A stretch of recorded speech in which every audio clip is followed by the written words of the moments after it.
Okay. Yeah. Okay. Yeah. Then we're good.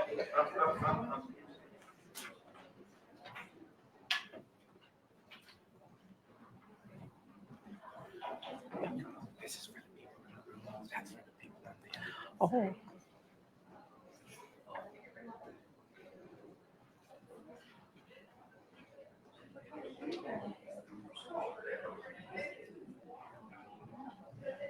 Plenty of seats up here.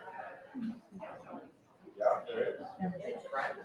Right here. Come on, we're all adults. Y'all should be caffeinated at this point.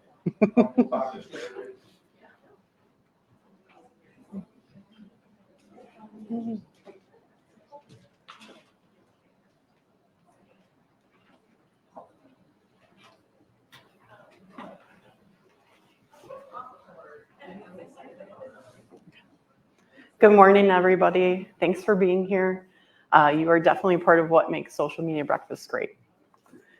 Our focus as Social Media Breakfast is education, learning about social media, digital marketing through presentations, panel discussions, audits, case studies, and more. Networking, we bring together great people like you this morning, marketers, PR professionals, students, entrepreneurs, and social media enthusiasts over a cup of coffee. Free coffee. When we meet, it's the third Wednesday morning of each month. We're consistent with that, and we love to see you here. So thanks again. Where we meet? Dream Bank, this lovely Dream Bank location. And it's a great welcoming space. It's open to the public if you have events. It's definitely a great avenue for those as well. We have a board of all of these fabulous people. Many of them are here this morning. If you look around the room, you may see a couple. Make sure to connect with us on social media after today. We have our group Social Media Masterminds on Facebook. Definitely recommend joining. Lots of great conversation there and other people to talk with about what we do. Today's nonprofit spotlight is Mom's Mental Health Initiative. They are a bridge to help with perinatal for birthing people, mental health advocacy as far as pregnancy and postpartum depression. They're really great. They're in the back of the room. Give a shout out to Mom's Mental Health after and find out some more about their resources. Make sure to connect with them too at their socials on the bottom. Our sponsors this morning. So as we mentioned, Dream Bank. So we're here at the lovely Dream Bank. We also have sales here. And we have Alex and Livewell Video. Faith is here doing our live stream. Thank you, Faith. And thank you to all of our fabulous sponsors for making this a reality. Dream Bank. So Andy's here. Andy is going to talk a little more about Dream Bank. Hey, good morning, everyone.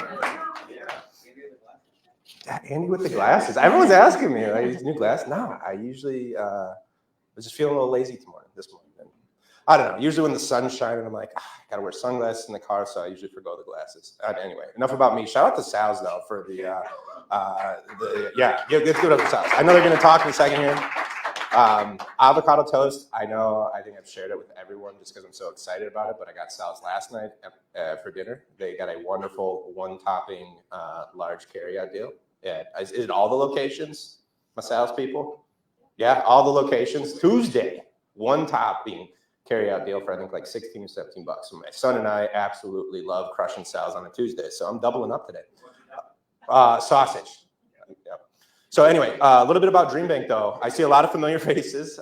Thanks so much for coming back. For those of you who aren't familiar about who we are and what we do and why we exist, love to take a couple minutes and share with you. So here at American Family Insurance, we believe that communities are stronger and the future is brighter when people are actively pursuing their dreams. And that's why this place was created just over 11 years ago. It's an inspirational and community destination and virtual experience that's dedicated to dreamers everywhere. Our offerings are designed to help you celebrate the dream journey, to overcome obstacles, and to stay motivated. So for those of you who aren't familiar, we just wrapped up some wonderful programming the month of February, Black History Month programming. There was a great boot camp on personal finances run by a company called Rich and Regular out of Atlanta, Georgia. And then we segued right into March, which happens to be Women's History Month as well. So some great programs that are tailored to those specific culturally relevant historical months and moments throughout the year. So highly encourage you all to check that out on our website, which is amfam.com/dreambank. In addition to that, though, when we're not utilizing this wonderful space, we offer it up to the community for free of charge as well. So groups such as Social Media Breakfast Madison can take advantage of that. But maybe it's your own office. Maybe you sit on a board. Maybe you're just looking for a staff retreat and offsite. Go ahead and talk to myself or my coworker, Jenna. She's right there in the sweater at the back. Everyone stare at Jenna for 1 second. We'd be happy to answer any additional questions that you may have about the space once we're done here. In addition to that, there's a drop-in co-working space too. So we're open Tuesday through Thursday right now, 9 to 5. Folks can come in throughout the day and have a quietish place to work. It's first come, first serve. But yeah, we always have complimentary coffee, water, tea, and Wi-Fi on site. So if you live on the west side, meeting a client who lives on the east side, kind of need that central location or just a place to get some work done, a physical location to work on your dreams, if you will. That is what that space is meant to embody and represent. And then all the way in the back of the space, we have a very robust and interactive exhibit. It's all rooted in positive psychology, meant to embody some of the beliefs and values of the company. Right now, the theme is building your dream. So a lot of really cool design thinking concepts and principles built into that. And with that, I'm gonna go ahead and kick it back. There you are.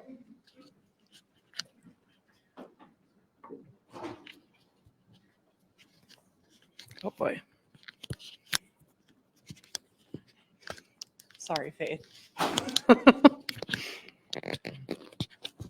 Okay. Well, that was Andy. Always nice to see Andy. Another one of our sponsors is Sales. So Sales is going to talk to you a bit about the services they offer. And this is not coming up to do so.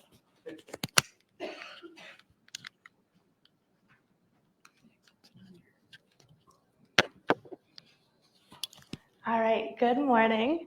My name is Adriana. I'm with Sal's. I've got my friend Tina in the back. She is our catering director. I'm not really a speaker at all, so I'll keep this super short. We have hidden one $10 gift card under a seat. You may want to shuffle. I'm not seeing a person in the seat that we left it in. So if you really want a gift basket, I would recommend maybe looking around a little bit. It's underneath the chair. While we're looking for that gift card, if you haven't heard of Sal's before, we are a pizza shop located just across the street. We do pizzas. We're sort of venturing into pastas. We do wholesale frozen pizzas and pastas, and of course catering. Have we found that gift card yet? Do we need a hint? It's on this side of the room on the first half. Second row.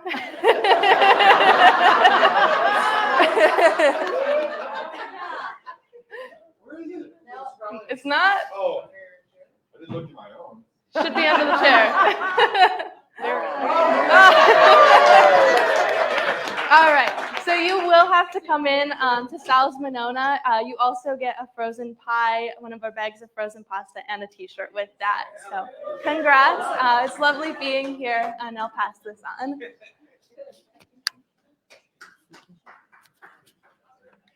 Give a big round of applause for Sales, guys.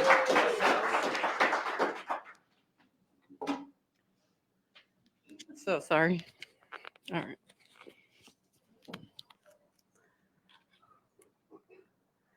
And speaking of looking under your chairs, there's yet another thing under a chair. We work with Yola's. They have graciously given us $10 gift cards for a social media breakfast. So one lucky person today also has a gift card for Yola's for $10 underneath their chair. So if you didn't check under your chair, now is the time.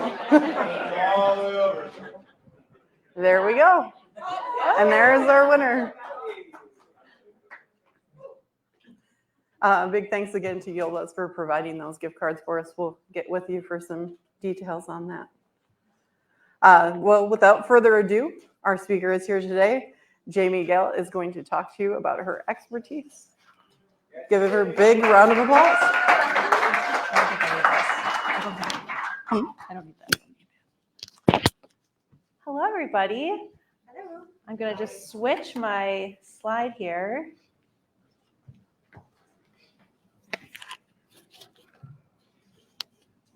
All right. I'm really looking forward to talking to you about podcasting. This talk is called Podcast is the New Blog, and we're going to talk all about expanding your reach and connection through podcasting. The key takeaways that I'm expecting and hoping that you'll take away from our talk today are what podcasting can do for your company.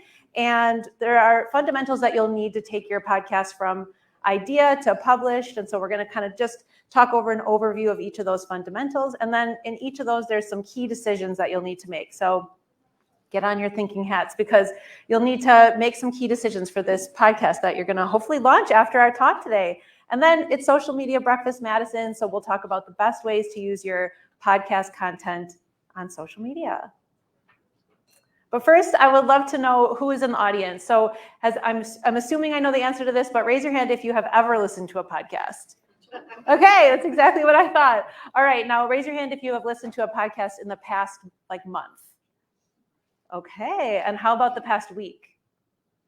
And who listened to a podcast before they even arrived here today? Okay, awesome. What are you listening to?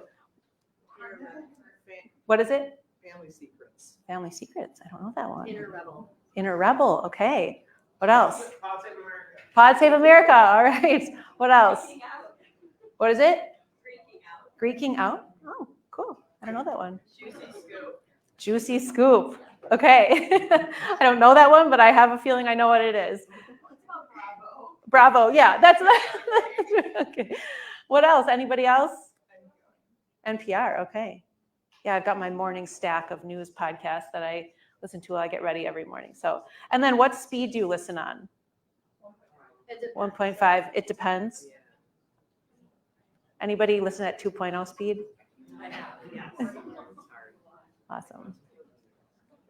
Well, you are in good company, all of you in this room who have listened to podcasts, because podcast listenership is rapidly on the rise. So we all know that, right? Anecdotally, more and more of our conversations are starting with oh, I heard on this podcast. We aren't lying anymore and saying we read it in an article. We're just admitting that we heard it on a podcast, and that's across the board. So according to the Pew Research Center, terrestrial radio like AM, FM radio, that listenership has stayed really stable over the past 10 years. It's been about, in any given week, over 80% of Americans over the age of 12 have listened to terrestrial radio, which that sounds high to me, but that is a lot, right?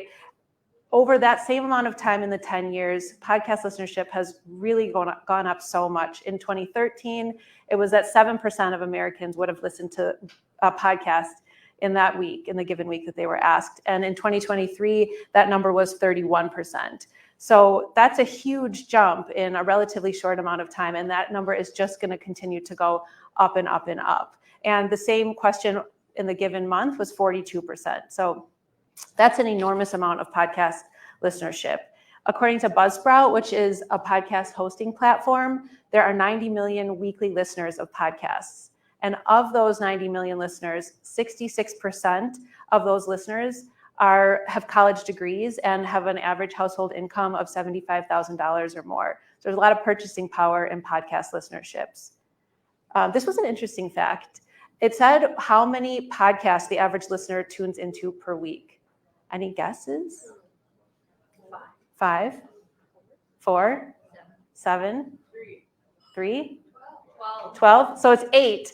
So that was interesting, right?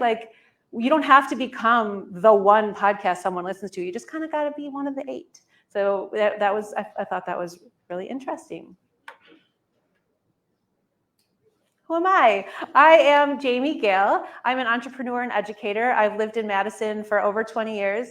I love it here. I also am a mom of 3 teenagers, so that's a big, important part of my identity. But I am a business owner. I own a program agency, and there I work with many other amazing entrepreneurs in the area and organizations to develop and operate programs. So I kind of have two main categories that I create programs in. One is why I'm talking here today. I create programs for entrepreneurs and for leaders, and one of those offerings is my podcast network, which is called Lit Path Studios. That is about a year old, and we'll chat more about that in a minute. But I also host two of the podcasts that are on the network, a leadership podcast called Follow the Leaders, and one about youth well-being called the In It for Youth podcast.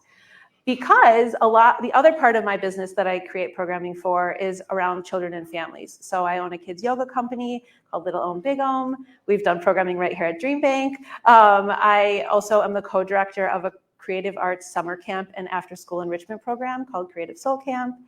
And I also create trainings for people who work with kids. So I have a kids yoga teacher training called Meet Me in Child's Pose, and a camp counselor training called the Star Counselor. We just had our first weekend last weekend. It was so fun. It was really, really fun. And then I have a personal and professional development group for moms that own businesses called Boss Mama, where I do mentorship for moms that want to start and grow businesses. And we have networks where people can connect and get together.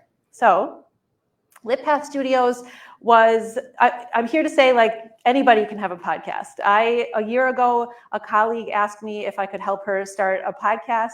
I have been a huge podcast nerd for many, many years, but never knew anything about the production side. And so but I do have an attitude that I can figure it out. And so I said yes, and I was like, I'm going to start this network, and we host personal and professional development podcasts, including one with one of our audience members, Katie Myers, who hosts the Off the Beaten Career Path podcast. Check it out. And so it's been a really wonderful journey. It has changed my business, and I believe that it can change your business as well. So what can a podcast do for your business?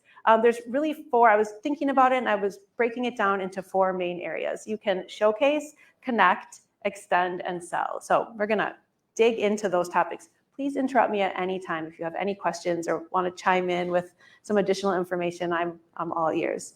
So you, as the business owner, or you working for a company, have so much knowledge about your industry and about your business and about your team and about your experience and about your customers.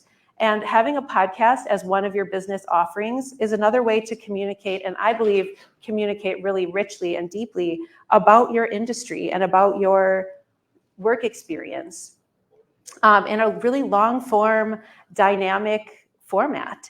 So you are establishing yourself as an expert. Just because you put your knowledge out there, you already are an expert in what you're doing. And having a podcast allows you to really showcase that. And even if you are learning, you're new in business, you can showcase your learning journey in there. You're really establishing yourself as an expert and showcasing what you do know. And in your business, when you're delivering your services, you are yourself, and you get to be yourself on a podcast as well. And so you're really getting to show your customer base, your potential customer base, your colleagues, your collaborators, who you are in a long form content through a podcast, and really show what you're actually like. It does take some practice, when you're first getting started, to learn to loosen up on the mic and be yourself. But once you kind of lean into that, you can really show your sense of humor.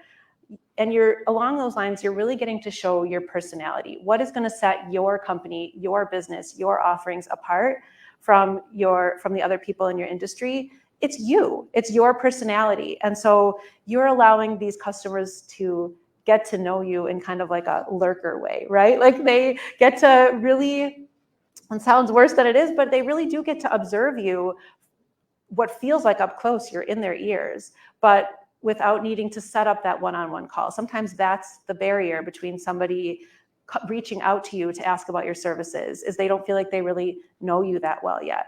One of the hosts on the network was talking about how she has been approached many times by people who have been following her on social media for years, all her posts, all of her things that she puts out there.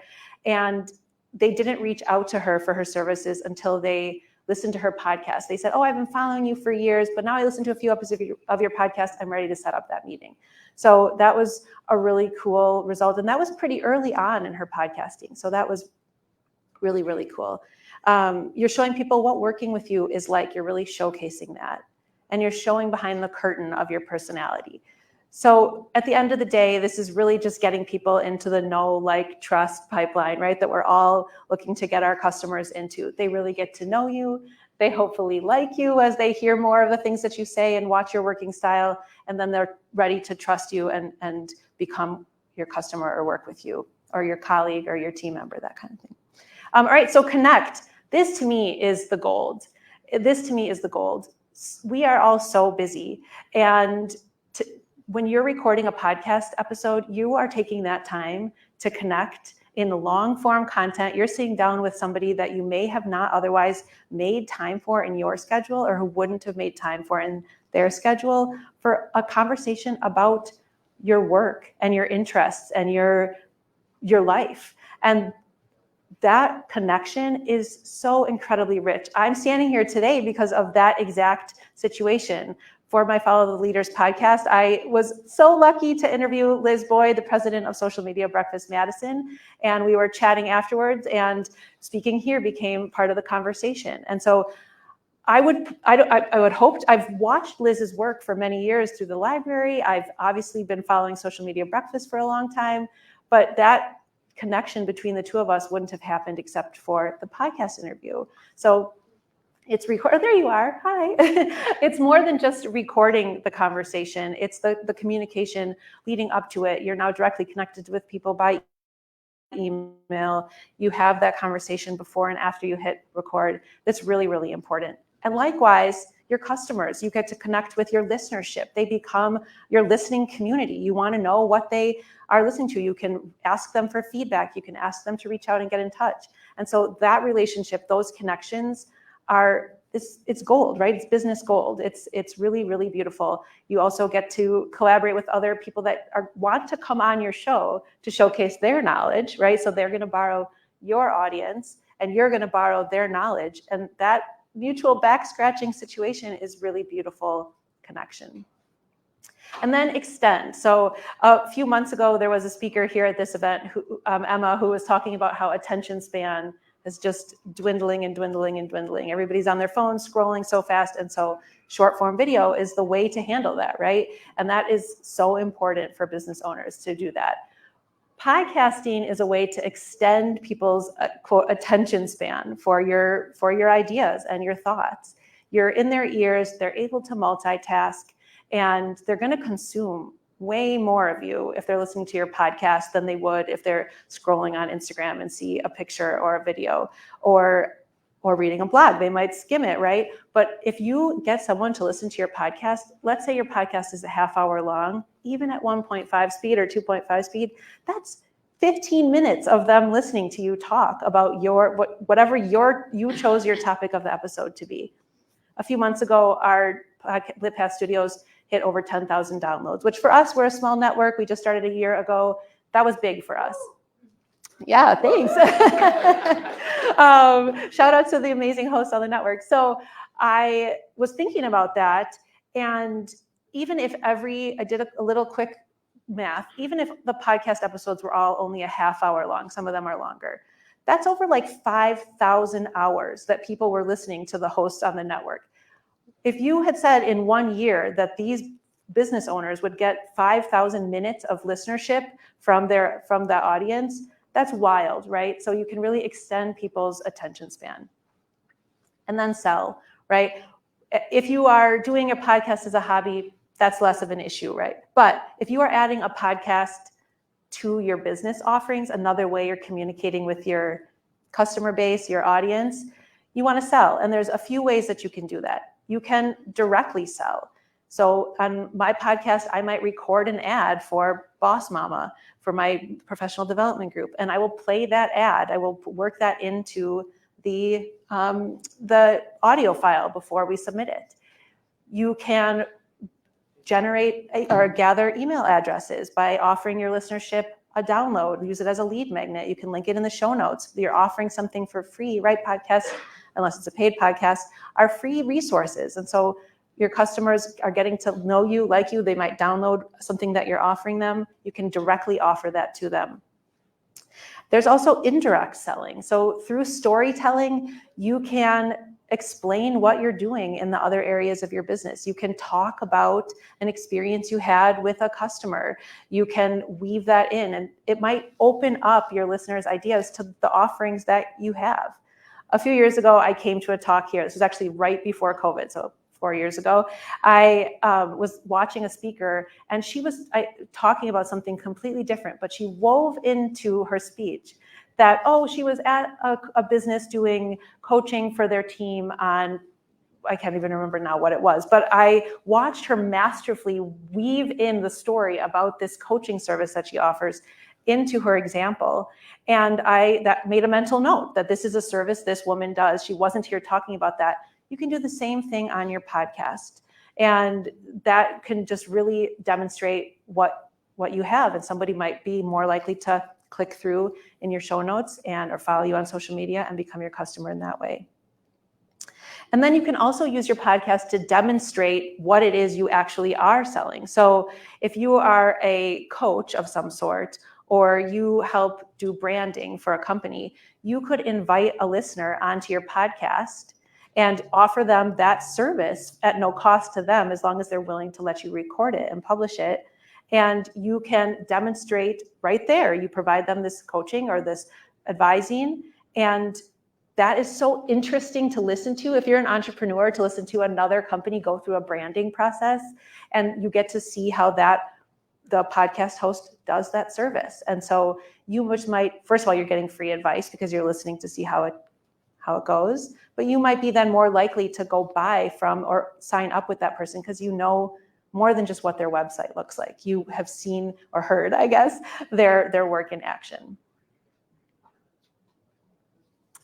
So there are fundamentals that, let's pretend I've sold you. You're like, okay, yes, I need a podcast for my business, Jamie. There's some fundamentals that you'll need to kind of work through to get from idea to publication. And then there's, like I mentioned, key decisions along the way. So we have our planning process. This is the part that most people want to skip. They want to, right? They want to get on the mic. They're ready. They'll go right to ordering the microphone. But if you really take the time to plan really thoughtfully, you can get into the ears that you want to get into, and you can keep them listening. And then recording, this is me with a picture of me recording a podcast a few weeks ago. Then there's editing and publication. We'll talk through all these. And then promoting the episode. So as you can see, there's a graphic from the episode I recorded with Liz. And I use this to help get the word out about that episode. All right. So planning. The first decision you'll want to make when you're planning your podcast is, what format do you want it to be? Do you want it to be an audio only podcast? Do you want it to be a full video podcast? Or do you want it to be a hybrid where the full episode is published in audio form, and you want to use perhaps video clips from the recording for promotion and like reels and TikToks or screen grabs for posts? We at the Path Studios do the last option, the hybrid. Our full episodes are published in audio format, which means that as far as editing goes, we only have to edit the audio version for the full length. And then we can grab videos. We use an online recording platform that makes it super easy to do, which is really nice. There's a lot of great resources out there. We use Riverside, but there's many options out there. And there's even some like AI clip suggestions of the videos that the platform will give. They're good starting places. You gotta finesse them after that and figure out what you want to post. But it makes it really easy to grab clips and to promote on social media. But that's your decision. That's completely up to you whether you want audio, video, or a mix. And then the next questions are when and where. So the question of when is, how often are you going to drop episodes? So it's my advice that you don't overpromise. So when you're starting, especially when it's part of your business, this isn't your full-time thing is podcasting, you're adding it to your existing business. A bi-weekly schedule every other week is great because it's a lot, it's still, you got to keep the content coming, but you're not promising weekly, and then your listeners are expecting a weekly drop and then they don't get it. So that's a decision to make. And then where are you going to be recording, virtually or in person? So that's a decision that you want. If you're recording with guests, that's a decision that you'll need to make. And then you'll need to assess your circumstances. And so this is a really important part that people often skip, is figuring out how much time do you actually have to devote to your podcast. That will affect, obviously, the when question. Maybe it's monthly that you start, but how much time do you have for the entire podcasting process. And then also, how much money do you have to put into it? You can do it for free. You can record on Zoom, download, keep your episodes under 40 minutes so you don't even need a paid Zoom account, download your audio from there, publish on a free platform, and use social media to promote. But just like anything, what you put in is what you get out. And so if you have a budget to put into equipment, recording, app marketing, all of that, it's going to yield results. But it's really important to identify how much you have to start. And then often overlooked is support. So I always ask people when I'm helping them start a podcast or any sort of business project, how much support do you have? Who in your camp is going to be the cheerleader who's going to help you through those sticking point moments, right? And who is going to say, well, what are you going to do if nobody listens? We don't need that. You've already decided to start a podcast. You'll figure that part out as you go. You want to just evaluate who is going to be a cheerleader for you. That's an important part of that assessment. And then I always encourage people to figure out, what are you selling? And what I mean by this is, if you are selling your business offerings, then that is your focus. Your focus is on the things I was talking about before. Really showcasing your knowledge, making connections, extending people's listening time, and then making sure that you're mentioning your products. If what you want to sell is ad space, then your advertisers that is what you're selling. You're selling ad space. And so all the decisions that you make for your podcast need to be taking into account your potential advertisers and what their interests and needs are. So it's really important to differentiate that. Those are different goals, but it's an important decision to make. And of course, branding. So the brand plan, are you going to tie your podcast directly to your business name? Or are you going to come up with some other name so that you can hopefully get people who aren't necessarily already bought into your brand? Being thoughtful about making your podcast name something that's identifiable, easily searchable. There are a lot of podcasts that are started and then not continued. And so this is something that I get asked a lot is, what if there's a podcast that somebody already had chosen that name? And my advice is that it might be okay. It might be okay to use a podcast that already has a name. If it's a dormant podcast, meaning that they're not using it anymore, it's not already tied to a major celebrity, because you're never going to stick out in that way, or it's not already one of the top podcasts, or if it's in a totally different podcast category. So there's just some decisions to make, but remembering that people are searching quickly and they are going to type it in wrong. They're going to hear about it and then type it in wrong. So thinking what will come up, what is something that's easily searchable. Then we've got to talk about cover art. So what I see sometimes is that people put a lot of detail into their cover art, forgetting that for the most part, people are seeing them in a tiny, tiny little space on their phone. It's one of the many podcasts in the feed. So making sure that your cover art is very clear. You do want something eye-popping, and you will be using it on social media to promote your episodes if you're promoting your episodes. So you want it to be appealing, but something that's identifiable in tiny, tiny little format when people don't have their glasses on. And then music, that's another thing. Not everybody uses podcast music for intros and outros, but it really does, in my opinion, make the podcast sound much more professional. There's so much music out there that's available. You can, of course, invest in custom music, and then you own that music to put on. Otherwise, there's lots of low-cost or no-cost options online. You just want to make sure that it's something that's royalty-free and you have a commercial license to use it. So, and it can really set the tone, the vibe, the tone for your podcast. And then your descriptions, that's sort of the last part of the branding plan. You want to be thoughtful about making sure that someone can really understand what your podcast is about. It's not the place for poetry in the little tiny description at the top of the platform. You want something that's very clear that shows what it's about. You can go into more detail on social media, but on the podcast platform, you want it to be really clear. And then I always recommend that hosts have a one-sentence answer for what is your podcast about. So you want to be able to, oh, really, you have a podcast? What's it about? And be ready with a very quick, brief, oh, it's about leadership. It's about youth well-being. It's about unique career paths, whatever that is. So those are some key decisions in the planning process. All right, then you need to think about physical equipment. So you need a microphone, right? You need headphones. Those are the two pieces and something to record on. So your computer or a recording device. And those are the ways that you will capture the audio file. So either your computer or a digital audio workspace. That's how you will capture the actual recorded file. And then you'll need a physical space to record. No surprise, you need somewhere that is quiet, that without distractions. And nowadays there's such amazing editing software that you really don't need like a padded, unless you're going for a highly produced podcast where sound is the offering. If you're adding a podcast to your business, a quiet space at work will be enough, in my opinion, because the editing software is so great to remove background noise, to level the audio, all of that. And then somewhere to store the audio file. So that might just be your online platform, or it could be a Google Drive. All right, editing and publication. So to edit or not to edit? That is the question. Lots of people don't edit. They grab the audio file and they put it up there, and that's that. And if that is what you have capacity for, go for it.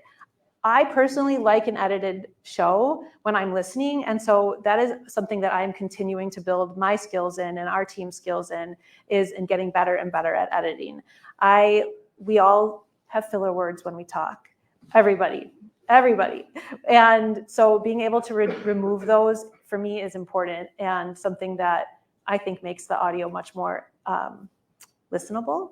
There's really great software out there. I use Hindenburg. We use Hindenburg right now, but GarageBand is a free option. If you have a Mac, there's other free options that I've tinkered around with, but I really like Hindenburg for removing background noise, if you record in separate tracks, you can make sure that the volume is the same between the speakers.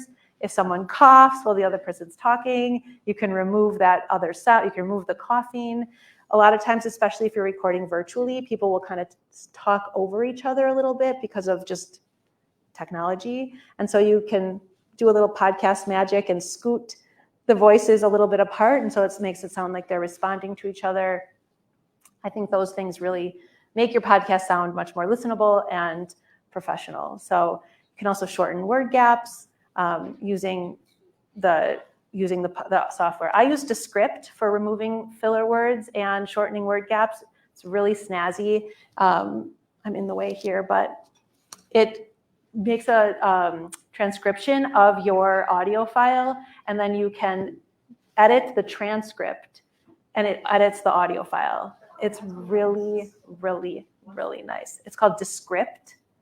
And it's very handy. You can edit video in this way, but since we just do full audio podcast, I just do the audio.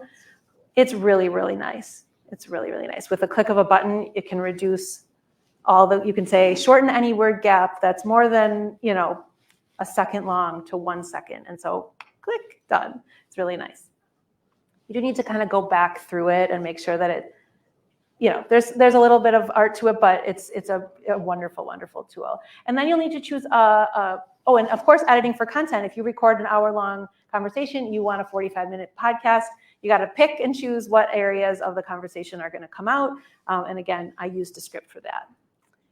Then you'll need to choose a hosting platform. There's many, most are free. The differences are really the analytics that you get on the back end. But there's lots of great options. We use Anchor. It's owned by Spotify. It's great.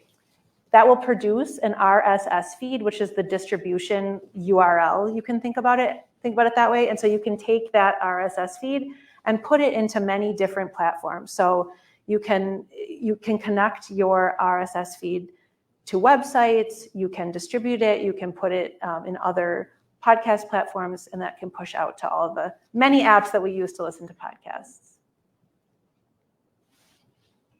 Any questions about that? That was a lot, I know. No? Okay.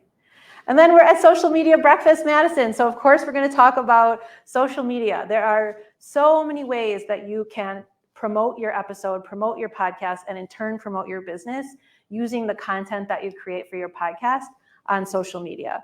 So I just dumped a list and we'll walk through this, but this is not a finite list. There are so many ways that you can get creative with the content that you created for your podcast to promote it. So you can create a static graphic previewing the episode, dropping tomorrow an episode, with Liz. I'm just going to keep coming back to you. You can then, of course, create a static graphic announcing that the episode is published.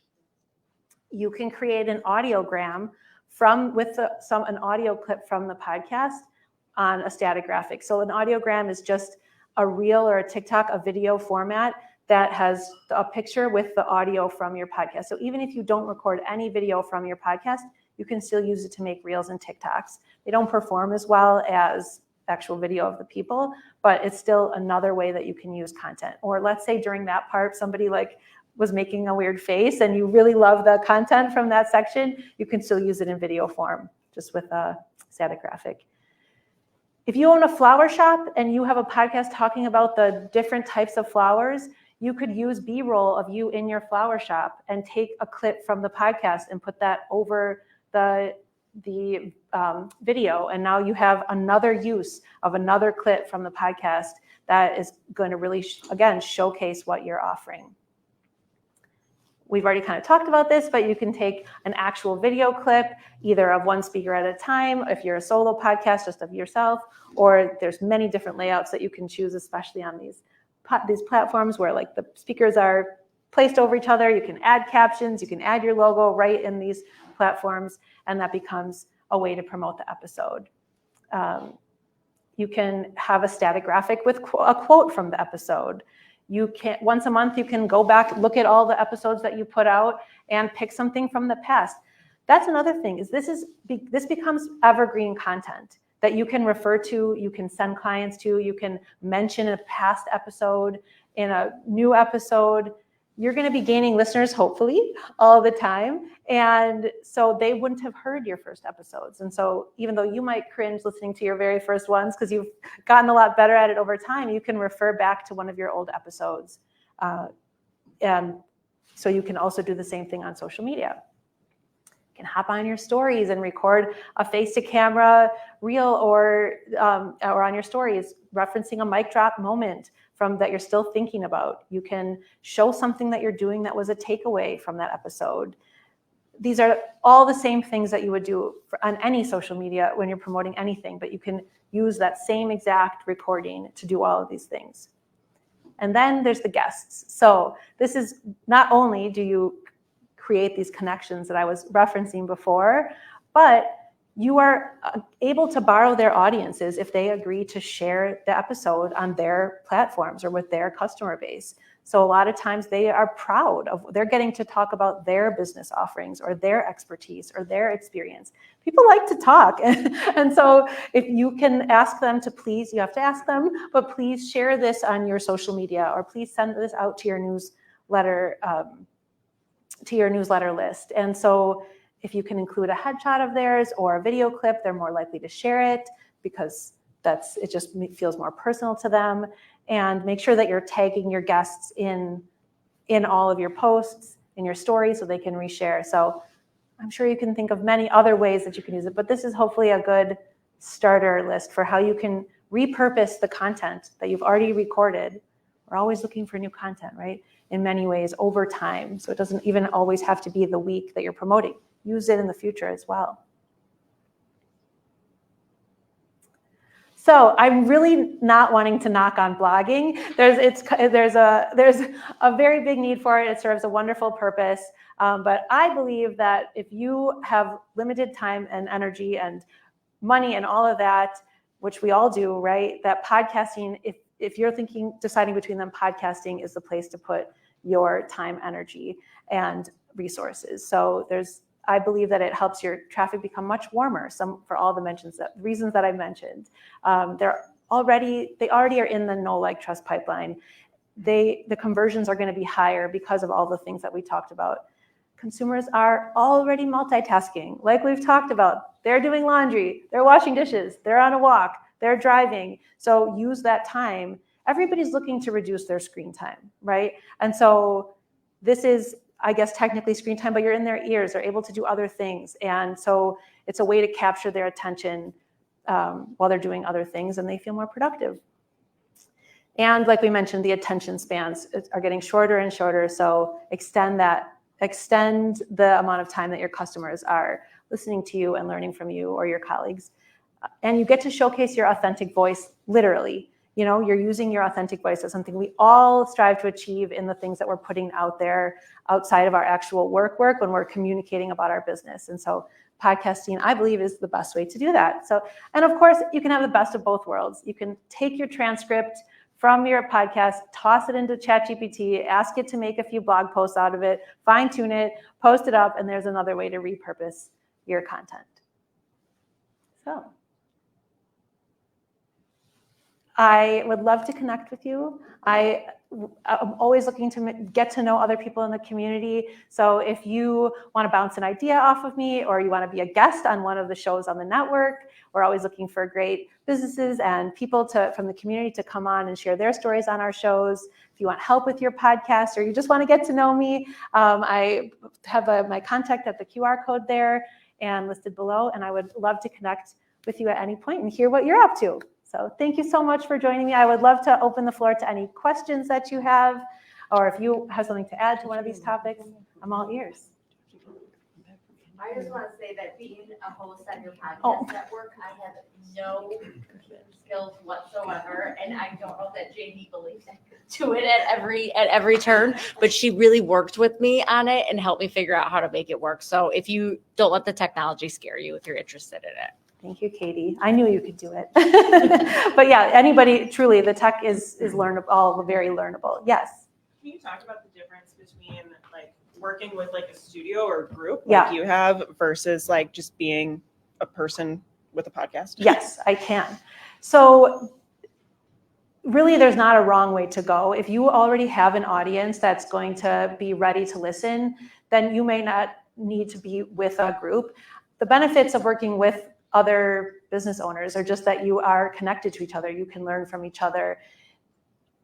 You can, just that. There are profit sharing arrangements if there were to be paid advertising that networks often do. They help with promotion, like for LitPath Studios. If Katie has a podcast episode drop, she's promoting it to her audience, and then we're also promoting it to our audience. So it becomes like a hub for people to learn about new podcasts and get more exposure, I guess is the best way I could say that. Thank you. Thank you so much. How do you accommodate for those that have hearing issues? So there's really exciting news in this department. The Apple Podcasts just changed their platform to have transcription be built into every episode now, which is really great. So obviously on social media, you can add captions to every thing that you put out there, but the podcast platforms themselves are starting to incorporate that in. You also could publish your transcripts on your website or in your show notes. And so that's another way to accommodate for that. Yeah.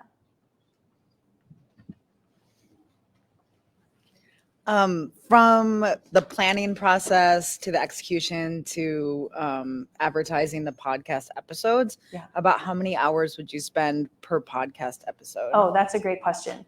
I'm going to answer that as though you're already up and running, because I would say that the beginning stages is obviously much longer. Depending on the length of the episode, because that's what's going to impact the editing, I would say 2 to 3 hours start to finish. So, but the coordinating with the guest, recording the episode, obviously, and then editing and promotion. Yeah, I would say 2 to 3 hours per episode. Yeah. Kind of on that same question. Before launching, how far out do you plan, like a few episodes, or have a few episodes recorded before you launch? Yeah, so that's also a great question. So as far as how far in advance do you plan? Is that what you said first? Yeah. Yeah. So if you are ready to like dive in and start working on this on a regular basis, 2 months is what I'm typically seeing that people take from like, okay, I want to start a podcast to the trailer and the first episodes are launched. That's typically, or at least the trailer. It's recommended to drop with at least 2 to 3 episodes so that your people are, attention spans are short, right? So people are going to listen quickly, do a few episodes. So that's what's recommended. the more you can bank, the better, but it is, it just depends on how much time you obviously have to devote to it. But yeah, a trailer plus 2 to 3 episodes is what's recommended.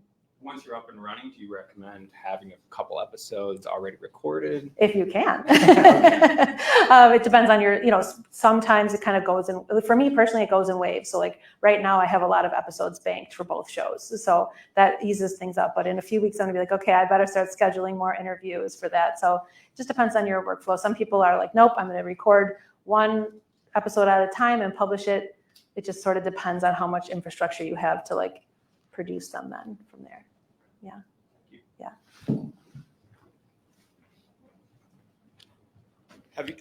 Thank you so much. Yeah. Have you ever done a podcast interview, listened back and decided that it was not a good fit for your audience? And Absolutely. if so, what do you do at that point? Yeah, that's such a good question. Yes, I have.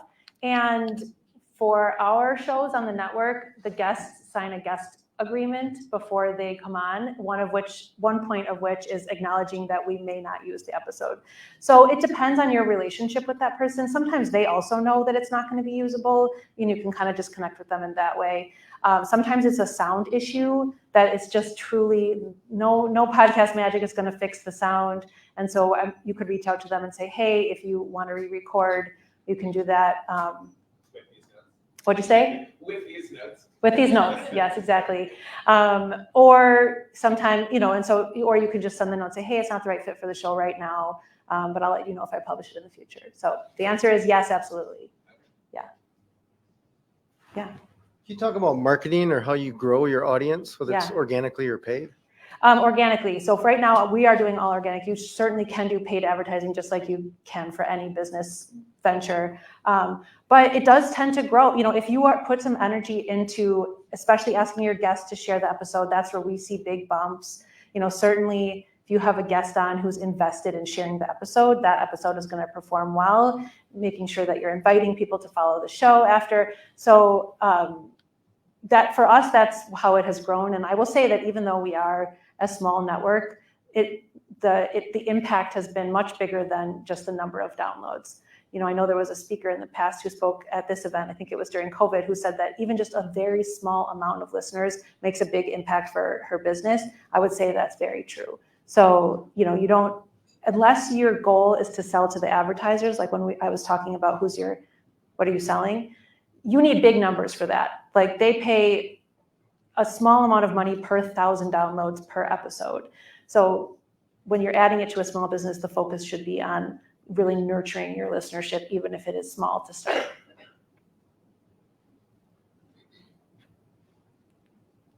All right.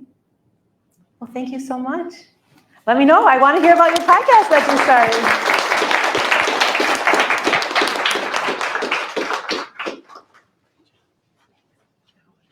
Oh, that's it. Yeah. That was my last slide was thank you.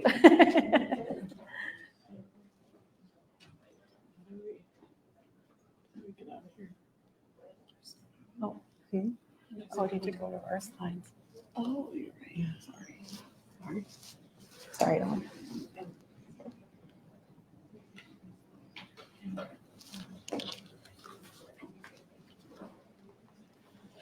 All right, everybody. Thank you so much for being here today. Let's be friends.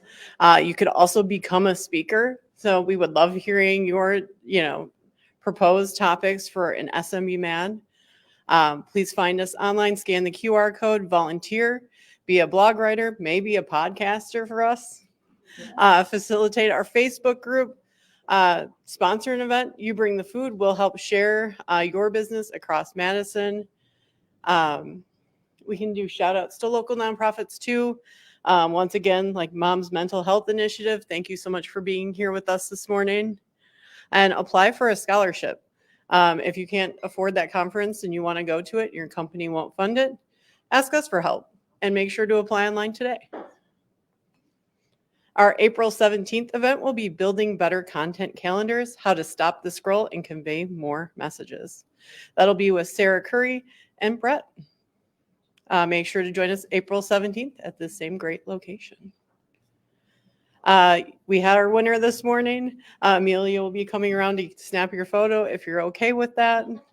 Thank you so much for participating. It's very fun to have a chair moment this morning with everybody. And thanks again to Yola's for generously providing that gift card. I think that's it. I think that's it for this morning. Thank you so much for being here and supporting SMB Mad and our local speakers.